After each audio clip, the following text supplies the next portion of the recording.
डाकघराचा लोकार्पण सोहळा उत्साहात संपन्न। नांदेड डाकघर अंतर्गत असलेले नायगाव उपडाकघराचे आज 27 जानेवारी रोजी 2 खासदारांच्या उपस्थितीमध्ये लोकार्पण सोहळा संपन्न झाला। यावेळी कार्यक्रमाला जिल्ह्यातील 2 खासदार अर्थात भारतीय जनता पक्षाचे राज्यसभा खासदार डॉक्टर अजित गोपछडे आणि काँग्रेसचे खासदार प्राध्यापक रवींद्र चव्हाण, उपनगराध्यक्ष विजयजी चव्हाण, बेळकेची तहसीलदार डॉक्टर धर्मप्रियाजी गायकवाड, नगरसेवक पंकज चव्हाण, नगराध्यक्ष अर्चनाताई संजय चव्हाण, श्रीनिवासजी चव्हाण, माणिक चव्हाण, रमेश भाऊ बेळकोणीकर व सर्व पत्रकार मित्र यावेळी उपस्थित होते। सन्माननीय खासदारांच्या उपस्थितीमध्ये हा लोकार्पण सोहळा संपन्न झाला। यावेळी ग्रामस्थासहित सर्व लोकप्रतिनिधी या ठिकाणी उपस्थित होते। जनतेचा आवाज 24/7 न्यूज साठी दमदीप भद्रे, नायगाव।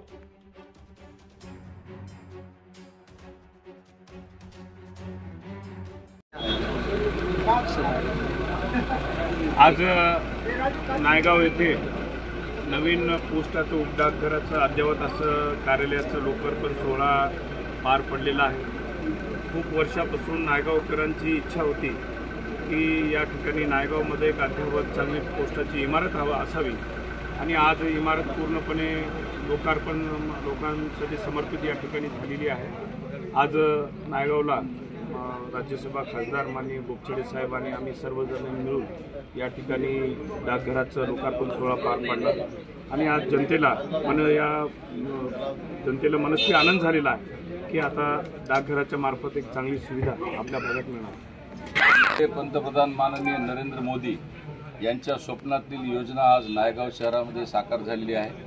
मी या भागातले खासदार माननीय रवींद्र चव्हाण आणि पोस्टाचे सर्व अधिकारी यांचं मनापासून अभिनंदन करतो की त्यांनी या विषयामध्ये लक्ष घालून या इमारतीच्या निर्माणामध्ये एक सिंहाचा वाटा निभावलेला आहे। खरं तर नायगावच्या भागामध्ये येणं डाकभवन हे आमच्यासाठी एक स्वाभिमानाची बाब आहे। नायगाव हे नांदेड जिल्ह्याचं केंद्र आहे।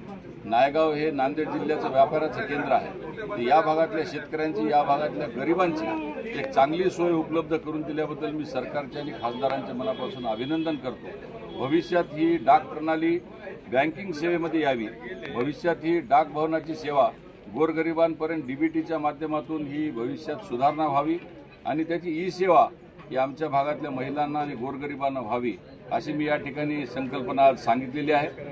मी या भागातल्या जनतेचं आणि खासदारांचं मनापासून अभिनंदन करतो की अशा प्रकारचे उपक्रम या देशाच्या भवितव्यासाठी आणि या भागाच्या विकासासाठी त्यांनी नेहमी करावेत। मी सदैव या भागाच्या विकासासाठी मी खासदारांच्या पाठीशी उभा राहील आणि भविष्यामध्ये आम्ही दोघंही मिळून या भागातल्या विकासाचे जे काही प्रश्न असतील ते हातात हात घालून आम्ही सोडवण्याचं काम करू।